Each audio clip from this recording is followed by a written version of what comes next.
live. Yay! Hi, everybody. Welcome to The Trade, episode 40. Today, we are interviewing Pat McCuen of Puddle Press. You can find his work at inkpuddle.com, and his webcomic is devilandgandhi.com. I'm your host, Melony. I do comic, amongst other things, of course, this podcast as well. My comic is ornamentalcomic.com, and my co-host today is Olivia of Parmesan at parmesan.thecomicseries.com. Say hello, everybody. Hello, hello. Hello. Yeah. We are here. We live once more. Okay. Yes. I just making that face. The face. Pat, thank you so much for joining us today. We appreciate it very much. Thank you for having me. And yes, thank you for hanging on here a little bit. You know, I know the lovely little intricacies of the internet is not always what we hope it for sometimes. But technical difficulties aside, go ahead and introduce yourself, please. Give us a little background on you. You know, when did you start making comics? Sure. So my name is Pat McCuen. I do a comic called The Devil and Mr. Gandhi. As Melony said, you can see it at devilandgandhi.com. I've been making comics probably since I was in like 4th grade, and I even remember using a graphic program on my 386 IBM clone machine and drawing comics even back then and literally printing them out on a dot matrix printer. So I've been doing web comics, you know, right around when the web was born, basically. Nice. I'm definitely a child of the 80s and the 90s, so I grew up reading every X-Men comic book, every Batman comic book. Loved Sin City as it was coming out. Very typical fanboy childhood. But I also grew up watching Abbott and Costello and Laurel and Hardy and Laverne and Shirley. And that really has influenced. That's where The Devil and Gandhi comes from. Abbott and Costello, Laverne and Shirley. Nice. So you like more of that slapstick physical humor? Physical humor, yes, and also like classic, you know, vaudeville, Three's Company, overheard conversation, door opening, door closing, pie in the face, little bit of everything. So Very nice. yes, but I love kind of, you know, Frasier, you know, kind of hoity-toity, highfalutin, yet utterly silly comedy. Very, very cool. Out of all of those, what comic specifically really got you going? Do you remember? Collecting as a kid, or like doing it for myself? Doing it for yourself. You know, what really pushed you over that edge? You know, I can remember a couple issues of X-Men that just made me have to get up and start drawing my own. That's a good question. I don't know. You'd think I'd be able to answer that immediately, but I would say no.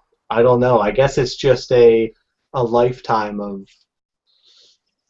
reading and enjoying comics. I don't know as if there was one particular book that kind of sent me over the falls, if you will.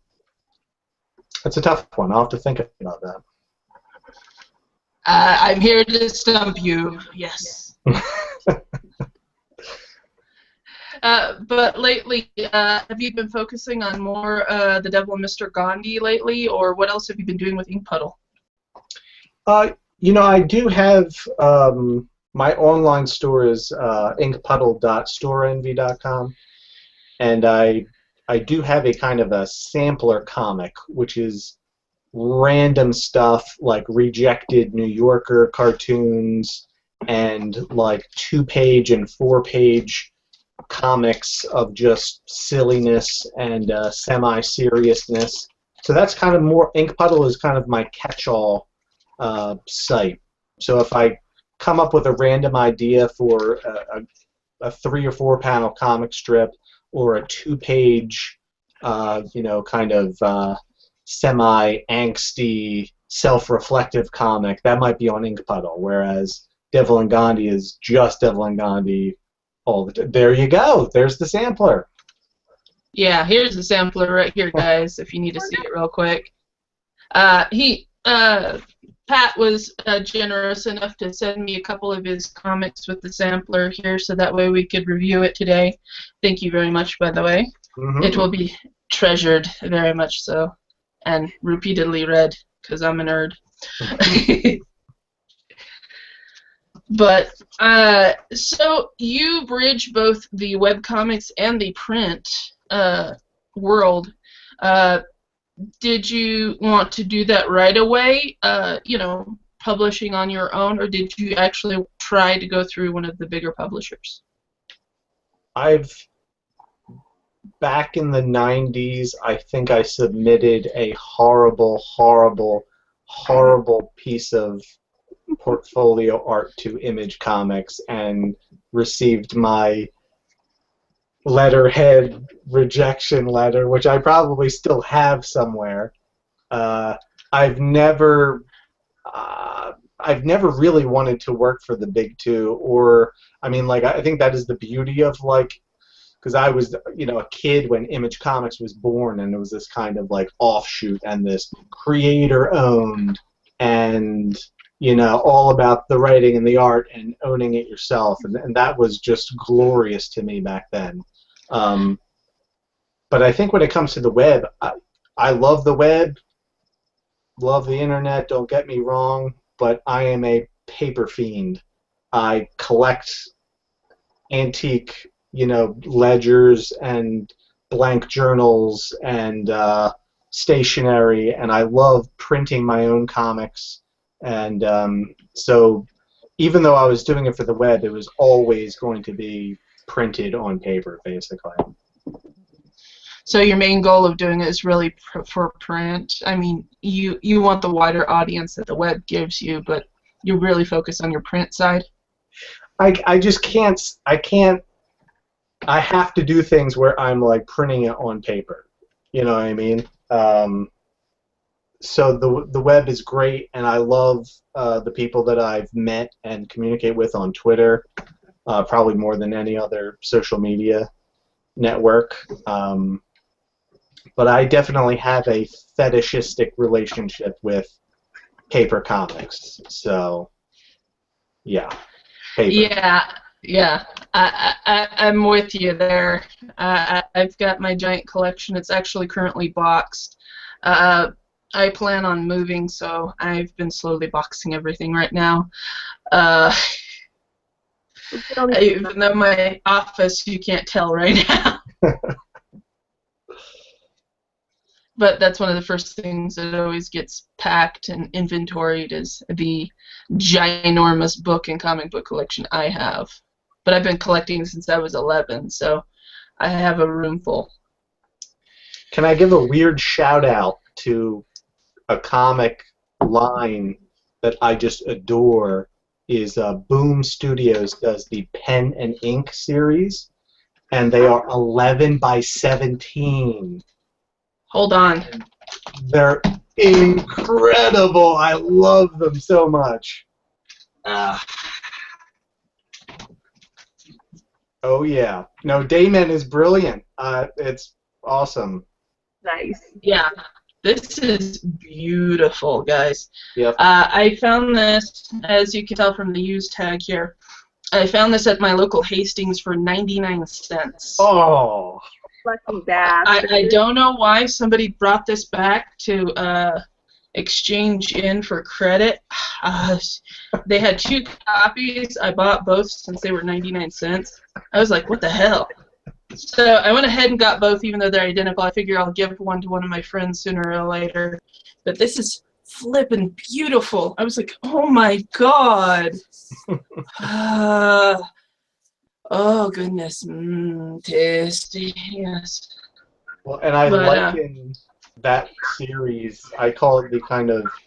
I went to school for like literary study, so I call it the like Norton critical edition of comics. Like it's. I love the commentary and seeing it in full size. It's pretty awesome. Oh god, it is beautiful, guys. If anybody gets a chance to get a hold of some of these, they're fantastic. Mind you, I've got a comics boner for this sort of thing, but that's me. That's a new one. I have a comics boner. I don't care what my anatomy is. I got a comics boner, goddammit. Sounds good to me. I equate my comics love to either boners or cocaine because give me, it's a fucking addiction. Seriously though, these things are just gorgeous. If anybody can get a hold of some, do it. I'm always looking for the next copies. Yeah, so I love the web, but paper is king. I'm with you in the physical aspect of things. I've been revamping my comics lately. I've been trying to do a partial physical making of it and then partial digital with the coloring and all, and I'm just not satisfied with it. I think I'm going to go to full traditional, and the only thing I'm going to do digital besides scanning it in is the word balloons. Nice. Yeah, I'm changing up my process personally just because I really love the traditional aspect of making comics, and I'm just not satisfied with the digital coloring with at least my strip. Just me. Well, it has seemed like the new way, the new world order is that the internet's a great place for experimentation, but paper copies of your work says you've reached your goal. Once you're able to print, you are a cut above your normal webcomicer. Right, right. Everybody's goal now is, going back to what you were saying, Patrick, everybody's goal now is to be in print someday. Which is kind of funny because people were saying for a while, print is dead, print is dead. No, print is alive and now it is premium. No, I never thought that print was dead myself. I come from a journalism background. That's what I actually studied in college, was both publishing means and journalism. And, they kept saying throughout all of college how when I was going through the early part of 2000 was, print's dying, print's dead. Now, don't get me wrong, that was when a number of the newspapers were shutting down, a couple of the publishers were coalescing together and reducing size, and it was scaring everybody. But I just kept saying it's that crest, you've got your ups and downs, which is about any industry. Right. Any. And, it had hit too much of a bloated point, and it was having to remodel itself to the new media that's out now. And more and more, these corporations have finally figured out that we have to integrate more digital with our print, So we have to actually build our fan base. Because before, a lot of these publishers was just, they didn't really have hardly any contact at all with their audience. Except, right, and you could contact them. And now, with the digital means, you've got people constantly in contact. So they're having to catch up, they're having to integrate all this in, and they're having to find that new level. Oh, with digital, there's no level. Not really. You got it. So Which allows more room for experimentation. People don't have to go pro immediately. They can play around, they can experiment, they can try things and find out what their style is and build a fan base before they suddenly have to have all this money for a print run, which is wonderful. We've created a world where it's possible to be an indie artist and not be on a street corner. Yes, very much so. Speaking of not working a street corner, we were talking earlier before we started recording here.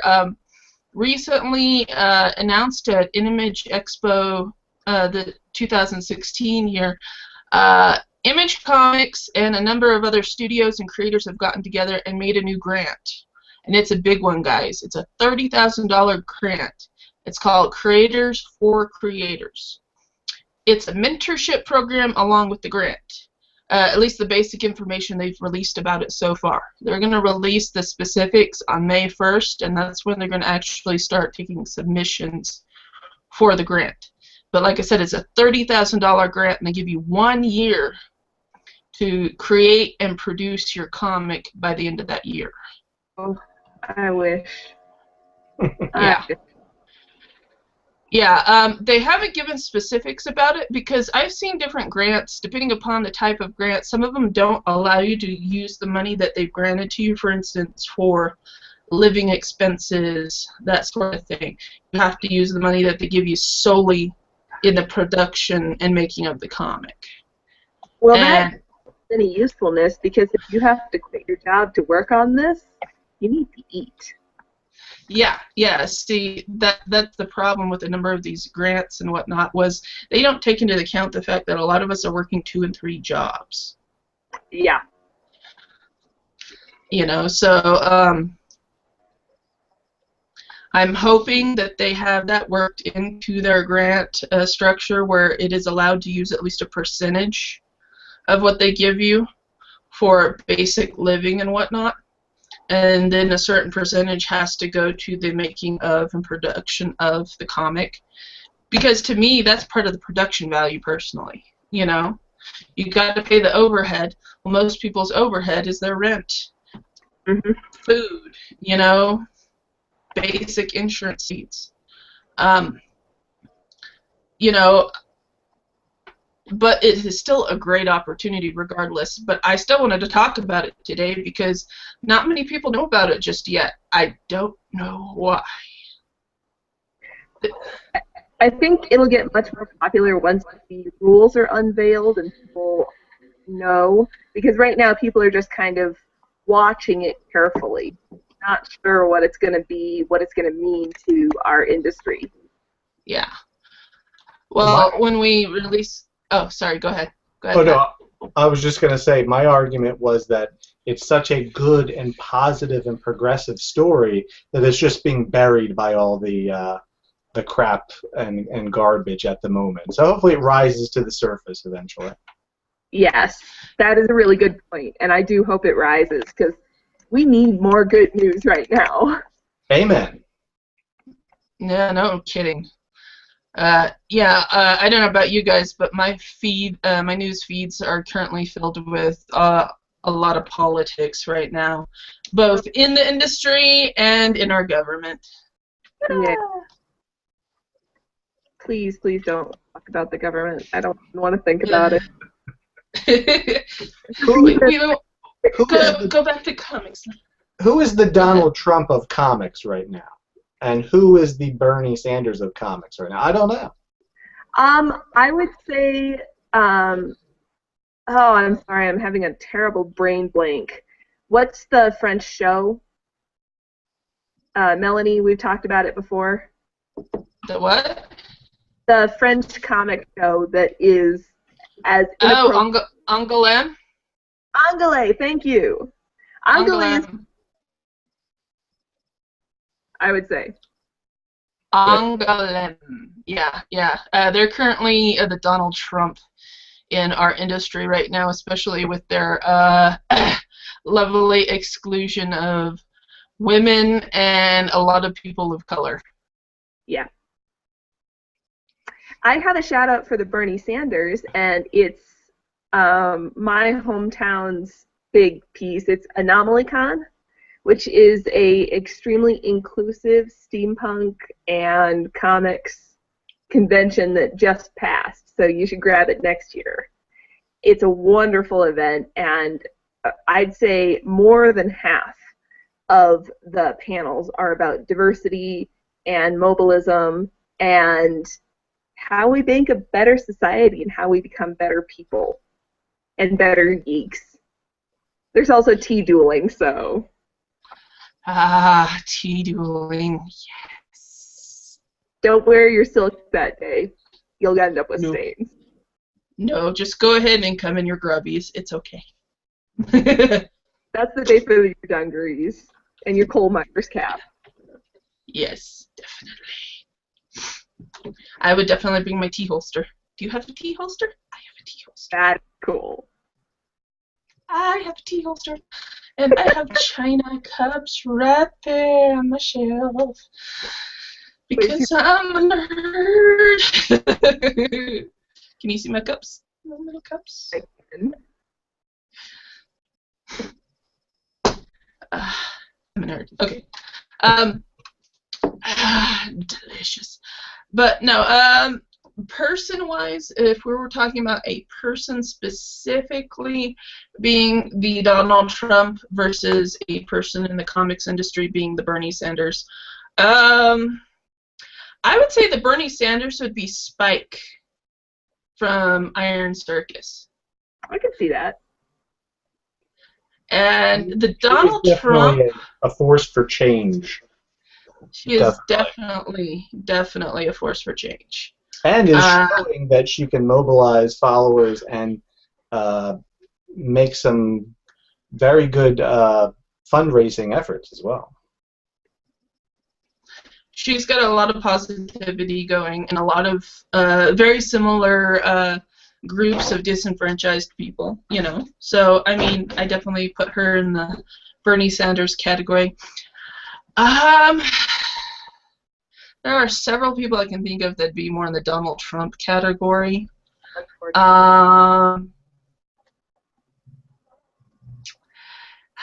of these names I don't actually want to say. Just because I don't want to give them any more press. Does that make sense? That's a really good point. I feel like we need to make nasty, stupid people disappear in the media, and instead we make them famous.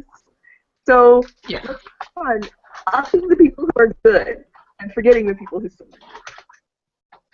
I mean, don't get me wrong, we occasionally should point out who is doing the bullshit. Well, you're right there. But, yeah, I don't always necessarily want to give the naysayers and the negatives as little press as possible. You need to focus on the Melonies and the Olivias of this world. That's where the film is. Well, we are indies. Red if I blush. Heck. Alright, well, let's move on to the next news story I wanted to cover here. The one I was definitely anticipating here is there's a new book coming out by Chester Brown. It is called Mary Wept Over the Feet of Jesus. It is a graphic novel containing adaptations of certain Bible stories, specifically Bible heroines, via their relationship with prostitution. That is going to be very interesting. Oh, yeah. Yes. Well, it's a fascinating thing to look into because in the biblical world, you pretty much had two images, the Madonna and the whore. And you got to pick between them, and there was pretty much nothing else. There was the Madonna and the whore. And half the time, I think you end up being the whore just so you don't have to be the goddamn Madonna. You don't have to be never having a life. Yep. Well, as they put in this article I read on a Comics Beat, the cartooning is awesome, totally deadpan in its depiction of a naked god, naked men and women, sex acts, violence, ritual prostitution, and more. Now, so most people are definitely going to take this over the top. You know it. I know it. They're going to go, blasphemy, oh my God! And there are a number of schools that are definitely going to try to ban this book. A lot of them. What they forget, though, is the Bible was the ancient Game of Thrones. I mean, they threw in all the gross stuff and all the crazy stuff specifically so people would read it. They threw in the stories that made people squirm and gross people out so that they would get the messages they wanted them to get. So skipping over all the icky bits kind of misses the point of the storytelling.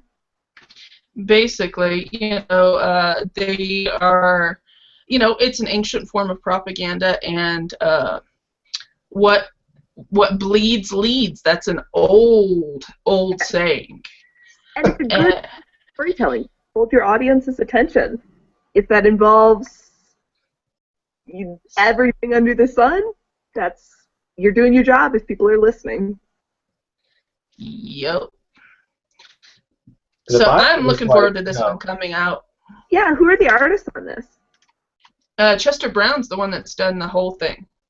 Okay, wow. That's a lot of work. Yes. Yes, definitely. But I'm done about you, but I'm definitely looking forward to this one. I'm going to get me a hard copy of this one. This one is definitely going on my shelf of love. It is a very saggy shelf. It is very full. I'm kind of surprised by the style that he chose. As I'm scrolling through it, it's a very cartoon style. You would expect a hard realism style for this kind of subject, but it reminds me of Habibi a bit in its style. Does Chester Brown have more than one style? I kind of figured he did not. I'm a newbie, so I haven't heard the name Chester Brown before. I just did not expect to see, off the top of my head, I didn't expect to see biblical stories done in a cartoon style. But it seems to work. The layout's gorgeous.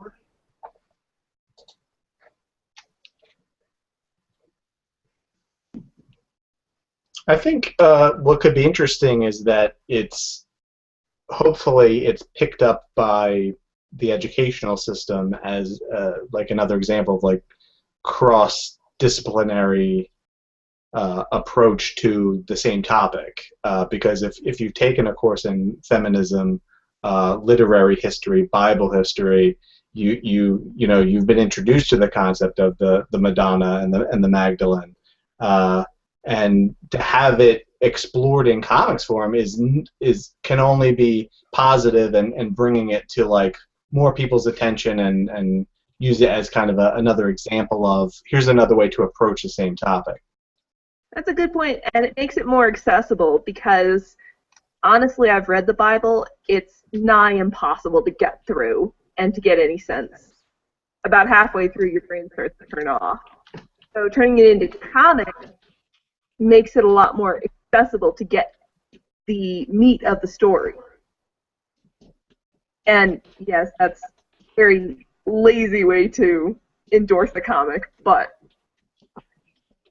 it's kind of like the classic illustrated editions of works of literature. Yeah. Even I feel like there were a couple black and white newspaper comic strips that also delved into history and things like that. It's definitely a way to introduce it to a different audience. I think for Leviticus, if I hear one more begot. Oh, good gravy. The rest was okay, but begot, no more. Okay, sorry, off topic. No, that's all right. There's quite a few of those passages I don't agree with to begin with, so.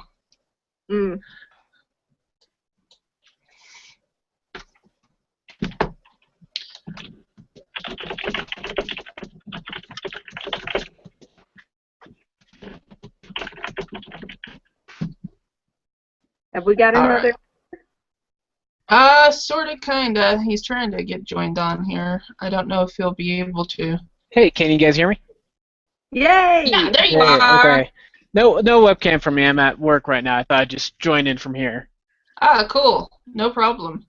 Yeah. Tanner, today we've got Pat McCuen from Puddle and the Devil and Mr. Gandhi.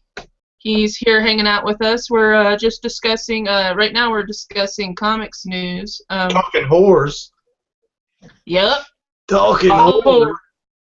yeah. We're talking about the new Chester Brown book that's coming out here pretty soon called Mary Wept Over the Feet of Jesus, and it's about prostitution and religious obedience in the Bible.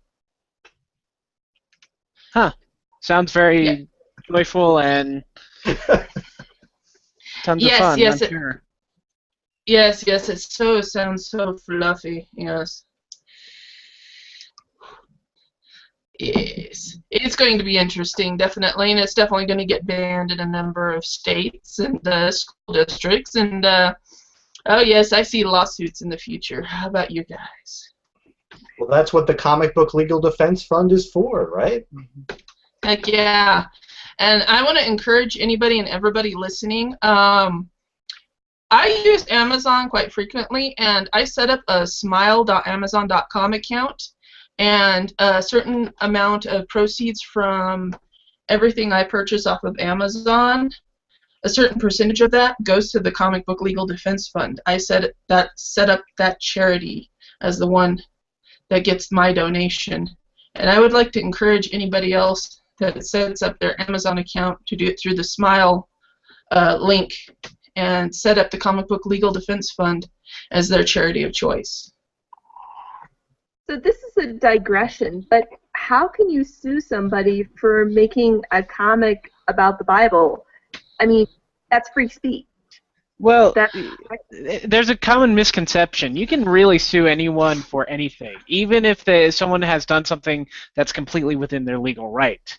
You know, typically when people sue something for something that most people would see is frivolous, usually a big company will sue someone small, not because they actually have any sort of legal rights to prosecute them. It's because they know that small person doesn't have any money to actually hire a lawyer, so they'll just go, oh, I give up, and just, you know, not do that thing anymore.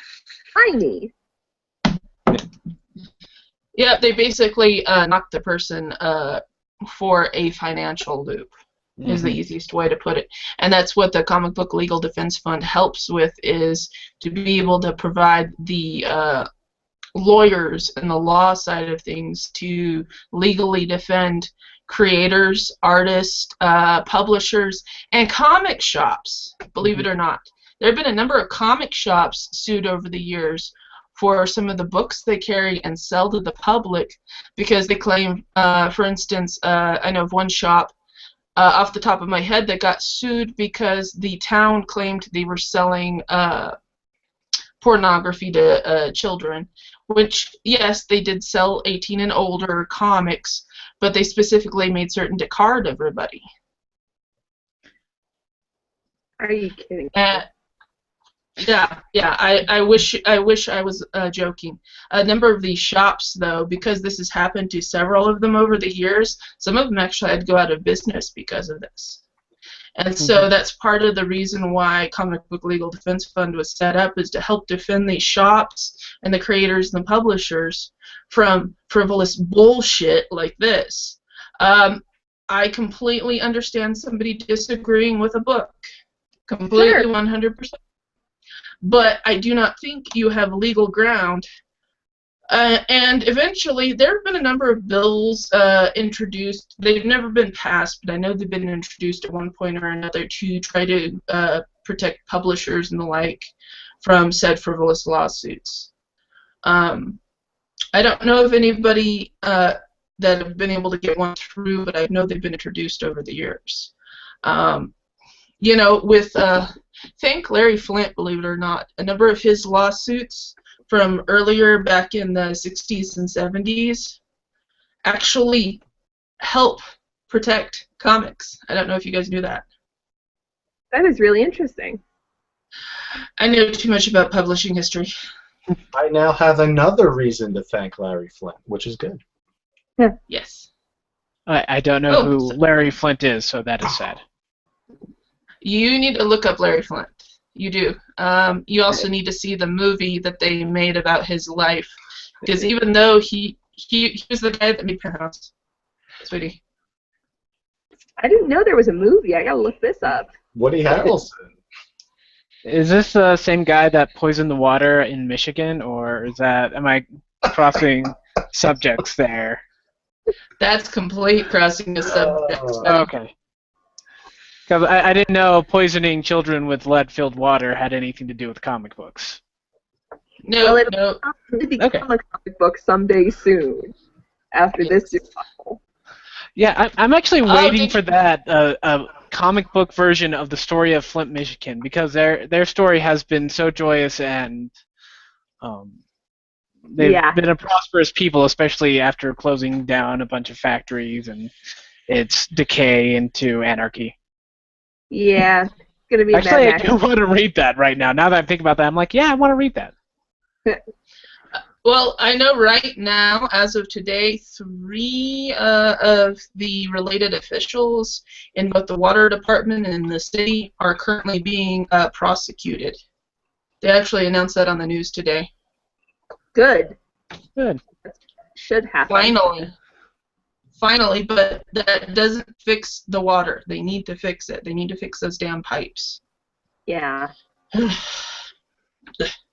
We need a happier topic. Yeah. Yes. So let us move on. I'll go on to the next topic that we were going to talk about. The debacle at Salt Lake Comic Con. What debacle? Happier, but definitely funnier. Yes, yes. There was a young man. They have not named him in the news article. He just tried to use his federal ID to get into the VIP room at Salt Lake Comic Con. Now, his federal ID is a Air Force ID. Mm. Now, they don't give enough details in this article that we've read to really, they only give the basics. They didn't give enough details to really give you enough background and how in the hell he used a military ID to get into Sorry, just for clarification, was this at Comic-Con or was it at FanX? Because there's actually... No, Salt Lake Comic Con. So that would have happened, that happened last year then, 2015, because Comic-Con hasn't happened for this year yet.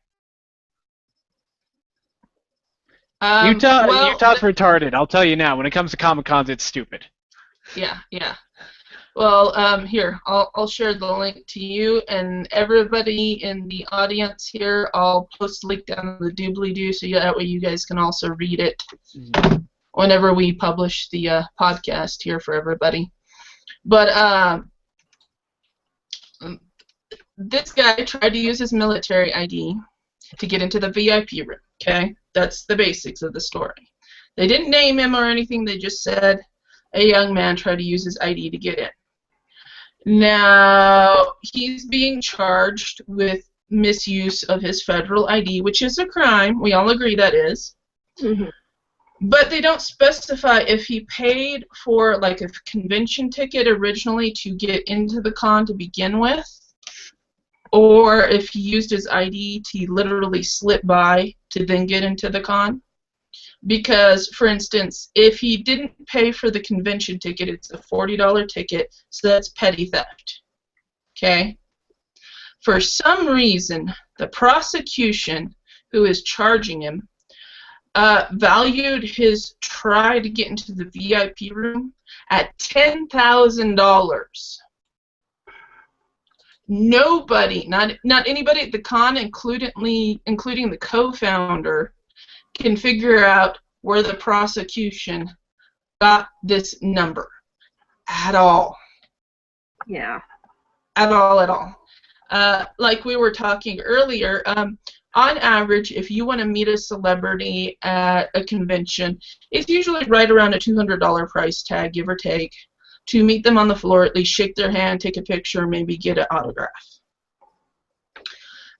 So I'm wondering how many people he actually met in order to get $10,000 worth of contact, if that's where they got their number from, because the spokesman for the prosecutors stands by the $10,000 value obtained during witness interviews for the case.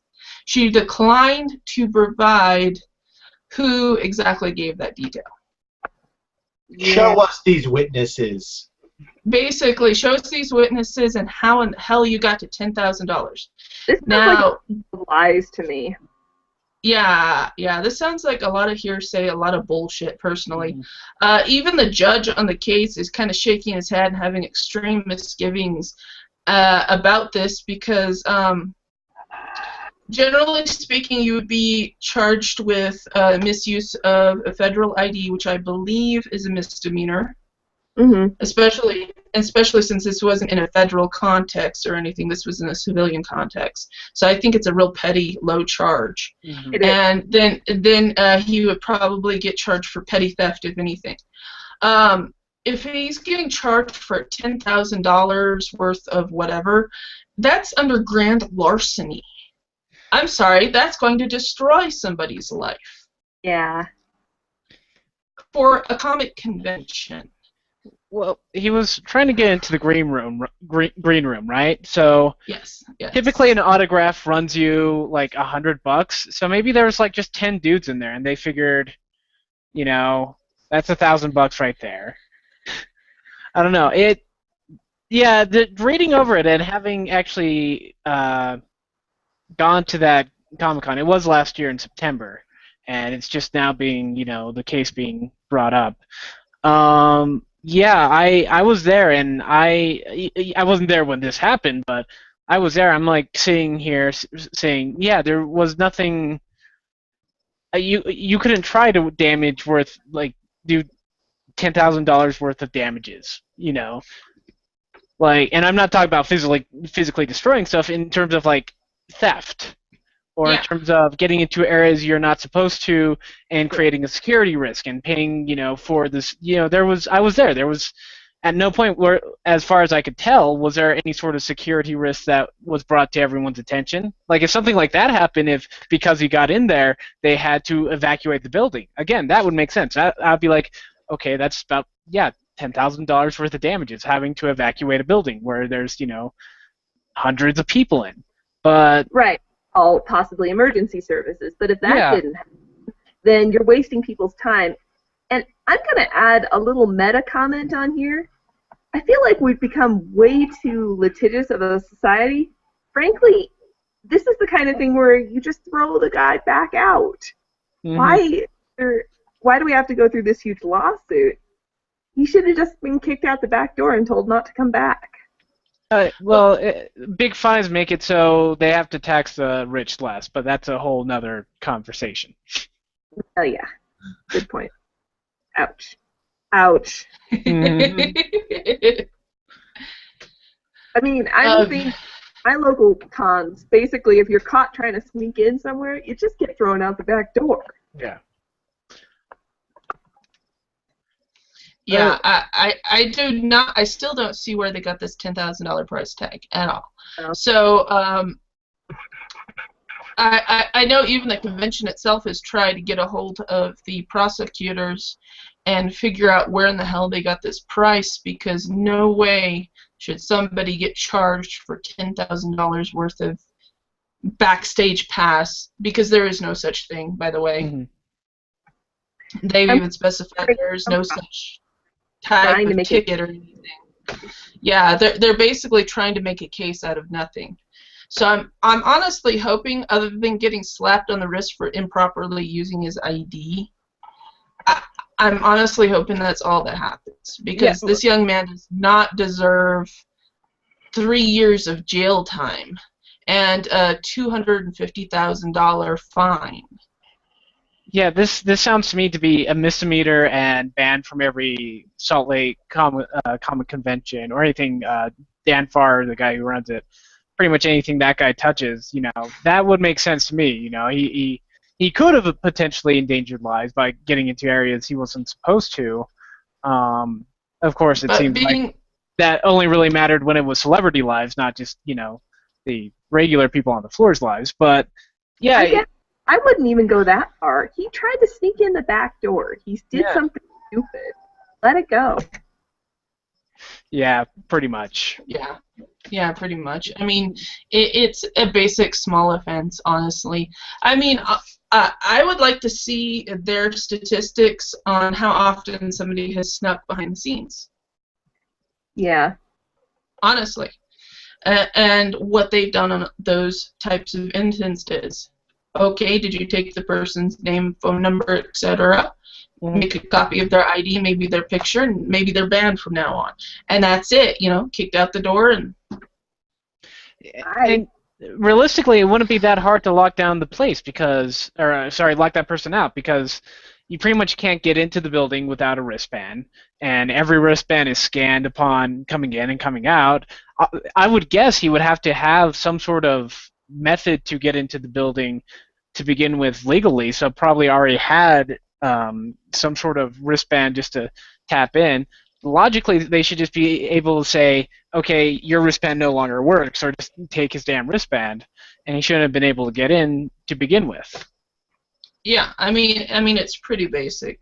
I think they're honestly trying to make a case out of nothing. Maybe they're trying to make an example out of him for some reason. I'm wondering if the prosecutor is coming up for election. That's what I'm wondering, and this sounds like a big waste of time to me. Mm-hmm. Yeah, I'm definitely wondering if this is one of those cases of motherfucker. Yeah, that pretty much covers it. One of those cases. Man. I wonder why it happens. But what do you do? We live in a world that's a little bit crazy. Definitely. All right. Well, let's go on to our next topic. Alternative Free Comics Day. Now, fairly recently here, it came up to everybody's attention. Free Comic Books Day is a great concept. It's on May 1st, so when our podcast goes up and when the Creator for Creators grant is available for everybody to go check out, it is also Free Comics Day. Woo! Ooh. The group that puts Free Comics Day together apparently recently has come under a bit of fire because they have started limiting the list of allowed participants in Free Comics Day. Now we're talking the print editions that go to the brick and mortar stores that are then given out for free to bring in larger audiences of people to introduce them to different and new comics. Mm-hmm. The problem is since they're limiting it, they haven't been very transparent as to why they're limiting it. It might just be the fact that they only have a limited amount of money to ship these free comics around, which, I mean, I completely understand. Yeah, it sounds like a lack of resources, if anything. Yeah, but they're not being very transparent about this, not letting anybody know. Mm-hmm. So another group, The Outhouse, has decided that they're going to launch, coinciding, Alternative Free Comics Day, which is the digital version of free comics, mm-hmm. on May 7th. And the idea is pretty simple. Anybody can actually upload their comic to the system, and it'll be distributed for free to anybody who may want to try it out.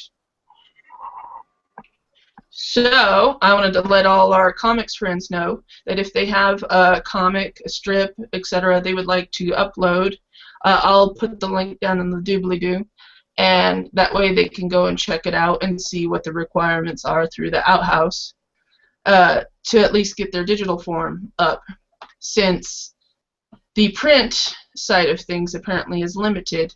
Honestly, Free Comic Books Day, the group that puts it together, I honestly don't know who does. It's not very transparent who's actually putting it together to begin with. If for instance, they actually went online and set up a website. I haven't been able to find one, at least not yet, and took at least, donations. They might be able to open up their list more. Or they could have even set up a Patreon or something to help, do a non-profit side of things or something along those lines, to help offset their print costs, or at least their shipping costs. Because I know most people that do participate on the physical side of Free Comics Day usually take a chunk of their own personal comics and ship them off. And then the group that puts it on then distributes it out. So I'm thinking that's their main overhead, is the distribution. That makes sense. Oh, I would suspect, and this is speculating, wouldn't the people who are actually, letting the people who run Free Comics Books Day, wouldn't the people who produce the comics, like DC or Image or what have you, be the ones actually paying them, giving them money to do this? Because in my mind, it sounds almost like, the Super Bowl halftime show, where, it's one of those things. It costs the artist a ton of money to do that, but the kind of tension they garner from it is, worth it. It's. Right. I always kind of saw Free Comic Book Day as free advertisement day in comic book forms. Yeah, you've got a good point there. The only thing that worries me about this alternative comic book day, I think it's cool, don't get me wrong, but I worry about the fact that the whole point of Free Comic Book Day is to get people into stores, to get people seeing, the print comics. And the internet's always there. And I feel like maybe we're kind of stealing thunder here. Mm-hmm. It's sad that it's limited, but the whole point is we don't forget that print comics are cool and print comics exist. Actually, that gave me a thought. Isn't there a value to it being limited?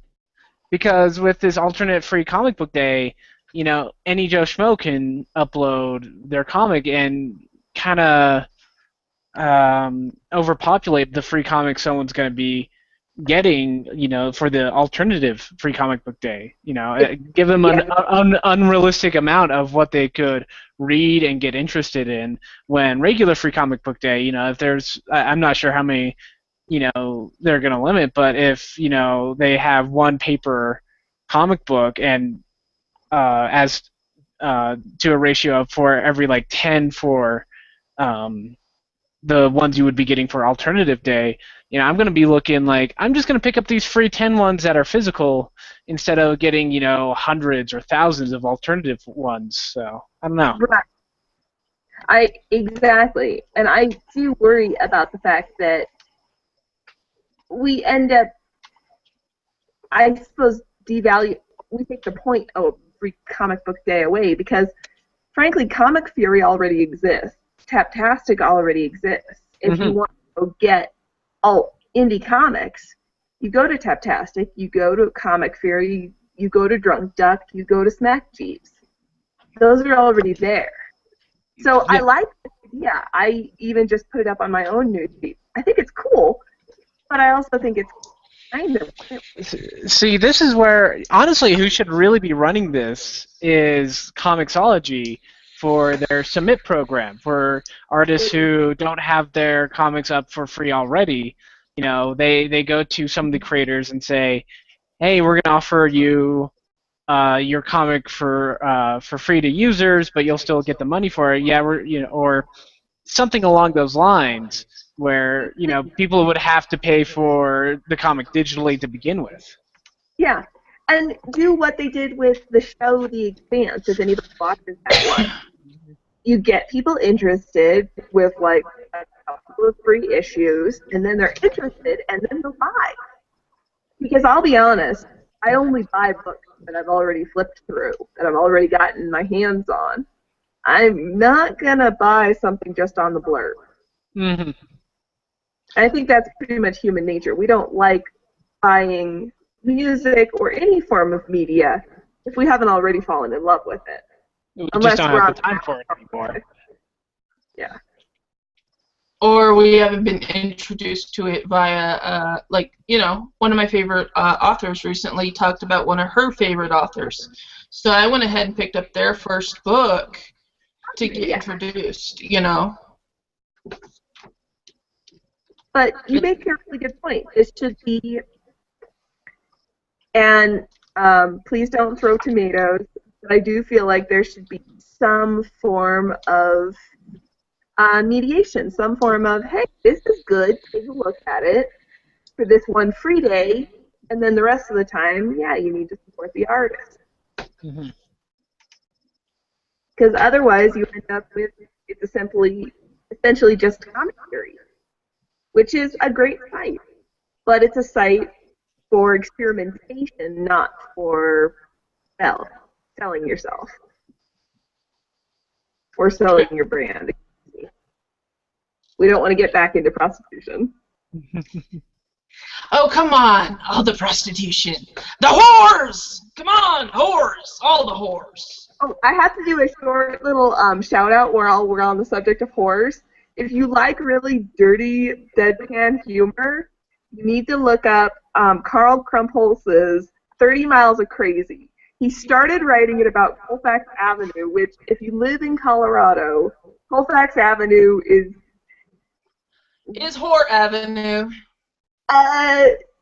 Let's just say we all say, oh, Colfax, and we all know what it means. You see things on Colfax Avenue you never wanted to see, and he makes comics about all of it. I don't live in Colorado. I live right on the border down here in New Mexico, and I know what Colfax is, okay? Yes. It has a reputation. It is Whore Avenue. Whores! Okay. Heaven, it's weird heaven. Like, I used to work at a greenhouse that's right off of Colfax Avenue, and I was cleaning a pine tree, and I found a used condom and a whip and a pair of stiletto heels in the pine tree. I would have kept the whip at least. Come on. I know, those things are like $300, but in a pine tree. You don't Maybe well, they had fun. Someone was coming back for later. You found their secret stash. apparently. You're like, the tree has grown me toys. But yes, and Krumpholz covers all those strange moments very, very well. So Very look, nice. you'll need brain sleep afterwards, but you will enjoy it. Oh, good gravy. So, how did we get back to whores? You did it. All your fault, Olivia. You went back to whores. Colfax. It's Colfax's. All Colfax's fault. Hell's bells and coconut shells. Well, I think that's all the time we've got tonight, guys. Thank you so much for everybody joining us. And Tanner, thank you so much for coming in a little later. No problem. Guys, Tanner's comic is canoncomic.com. Is that correct? Yeah, canoncomic.com. Canon only has 2 N's instead of 3. So canon as in being related to a universe of a comic and stuff and such. Jamie is the artist for that, so anyone who listens to this would know him. Yeah, for some reason, Jamie pulled an MIA on us today. So, yeah, yay! It happens. He intended to be on, but I think his brother distracted him tonight. So,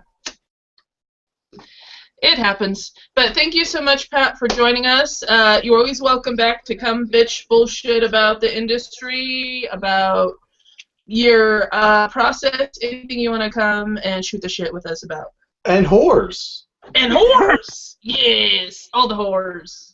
We need more man is what we need. We need more hot guys walking the streets. Right? Then we can be all, beefcake! Okay. And then whores!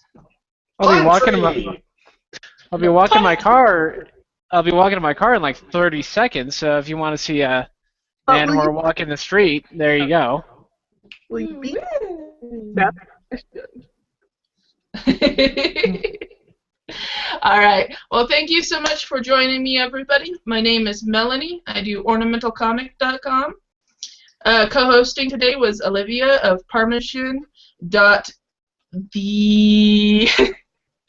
thecomicseries.com. I have to write this down too much. And Tanner from canoncomic.com, and our guest today was Pat McCuen of Puddle.com and his comic devilandgandhi.com. So thank you so much. We will see you in June. Bye! Santa Maya.